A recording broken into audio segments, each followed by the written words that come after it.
My name is Adam Skinner, and I have practiced art in Belfast since I was around 15. I'm experienced in different areas of art, predominantly painting, sculpture, and installation.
The idea of manipulating materials has always been an interesting concept to me. Taking materials and trying my best to manipulate them to meet a mental concept is a satisfying and rewarding process. The visual aspects of producing artworks is satisfying, but what I find most intriguing is the conceptual aspect of it. The profound idea of an artwork allowing the viewer to enter a state of what and why is an interesting aspiration for me.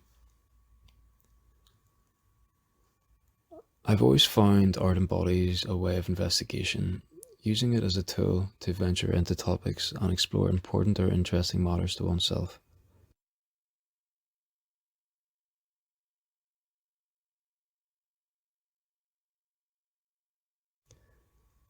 I don't like to limit my focus toward the one area of fine art. I am naturally interested in most practices like most are. My reason for not studying sculpture, ceramic, installation, and so forth is because I want to push my skill and mindset predominantly in painting.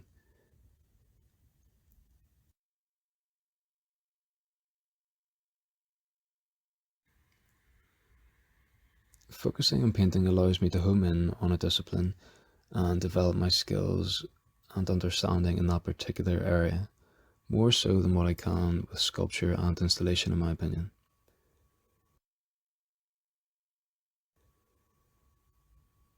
From a young age, my main fascination drew from observing people, which became a recurring theme in my subject matter, and is still to this day a strong interest of mine considering my range of artworks. I think it's the vastness of what can be drawn from studying people. The figurative aspect provides an interesting nature to translate through materials, and it can provide a great deal that can be derived from it, such as emotion, experience, existence, growth, and so forth. Focusing on my work within the last 3 years of university, which has been consistently built up of figures and portraits. As spoken about before, I find the human form to be a vast subject. I focus not so much on the aesthetical beauty of the form, but more so on what the particular piece can translate. I would say, or rather hope, my work falls into a more expressionistic, psychoanalytical nature. I prefer my work to translate a concept on a more subtle scale, but at times can become too easily translated.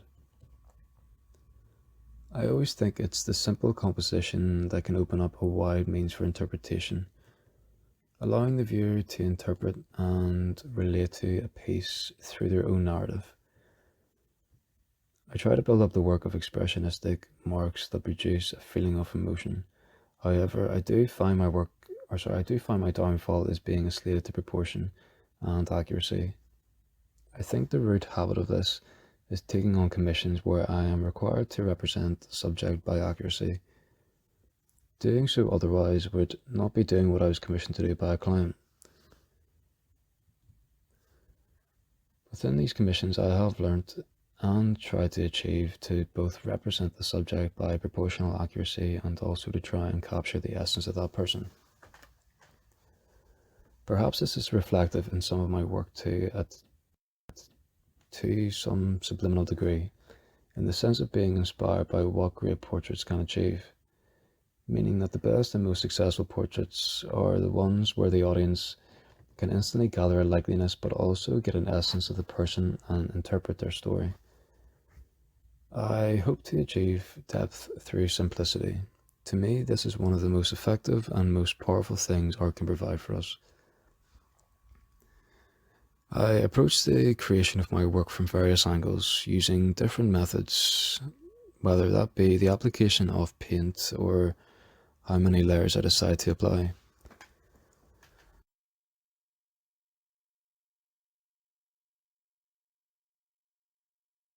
Depending on what I'm hoping to achieve, I usually start my work with loose and vague dry brush marks to build up a sense of what I see. Then, provided whether or not I decide to venture on, I then build up layers of different colours and painterly applications of brush marks. The hope is that when trying to represent a person, I try to convince a sense of inner spirituality, energy, and essence from the person by creating various layers underneath a more vivid and realistic interpretation of the subject's features and colours. As an artist, I find it hard to let go of the ego side of art where I feel I need to impress others with my work rather than explore. Maggie Hamling's mentor once said to her that to stop experimenting is to die as an artist. I feel that I perhaps develop in my own way, however. If I do the same thing over again, I do tend to feel bored and unenthusiastic about it. When I explore and experiment in my own way, I feel more excited and more motivated.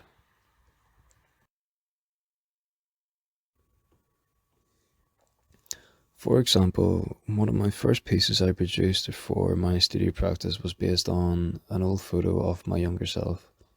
The initial idea that had me excited was to produce a glitch-like effect as seen within some graffiti artworks. Yes, I did end up somewhat abandoning the idea, but it had me excited to produce something different and experimental. The reason for abandoning the idea was because achieving this particular effect is quite stern in terms of what needs to be achieved to create the desired effect of a glitch. I will still want to achieve this in the future, but I felt that the painting was better taken in a different direction than intended. The same situation occurred for another piece that followed not too far behind it. This piece consisted of using an idea of TikTok where two subjects are portrayed, one in blue and one in red. The idea is that if viewed through 3D glasses, one image becomes more prominent and the other is excluded. This adds an immersive effect and almost a sculptural / installation element that is more focused toward creating a concept, which is complemented through an illusion. This idea was once again abandoned due to once again the strict nature of what it takes to achieve this illusion / effect. The work needs to be in a strict colour code consisting of cerulean blue and a vibrant red. No alterations of tone can be made or else the glasses won't properly exclude or include that colour to create the effect. The aim of my current work within my studio practice is to look at the transition from childhood to adulthood. The theme is called Getting Older. The overall aim is to take reflection upon the contrast of our younger selves and our older selves. Questions of innocence, existence, growth, aspirations and disappointments are aimed to be raised. It's a relative question to most. We all had dreams and aspirations when we were younger. I'm sure we can all look back to our childhood and think to ourselves, am I somebody our younger selves would look up to? Have our lives turned out the way we dreamt they would be? It can be viewed as an interesting subject and also a bit of a miserable one. It depends on how you look at it, I suppose, and how life has turned out for the individual themselves. That's why I found this method of work interesting to produce, because if successfully and effectively translated to the audience, it acts as a prompt or a trigger for personal experience to unfold. It's not entirely aimed to be personal to me, but also to the audience, and if successful, it activates a personal experience for the audience in which hopefully they reflect upon their own circumstances. I always hope for my work not to act only as an insight into my personal experience, but to act as a prompt for the viewer to travel into his or her own reflected interpretations of personal significance and growth.